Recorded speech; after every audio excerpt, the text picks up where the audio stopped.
Bemorlarga eng ko'p aytadigan so'zingiz. Assalomu alaykum, xush kelibsizlar. Yuragingiz baquvvat bo'lsin, og'rimang, yaxshilik kunlarda ko'rishib turaylik deyman. Chuqur nafas oling deb aytaman doim. Yechinib kresloga chiqing deyman. Kasallarimiz, bemorlarimiz asosan ayollar. Yig'lamang, ukol qilmayman. Ertalab nonushta qilmadingizmi? Qorningiz ochmi? Bittada tushaman. Eng ko'p aytadigan so'z, meni eshityapsizmi? Bemorlarga eng ko'p aytadigan so'zingiz. Biz uchun o'zingiz ehtiyot qiling, oilangiz uchun ehtiyot qiling o'zingizni.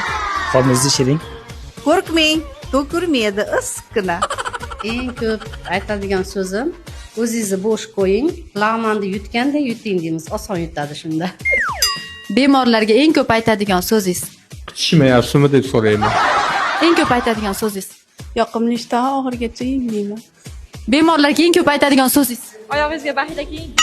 Bemorlarga eng ko'p aytadigan so'zingiz. Bor. Shikoyatingiz nima? Bemorlarga eng ko'p aytadigan so'zim muolajalaringizni oling.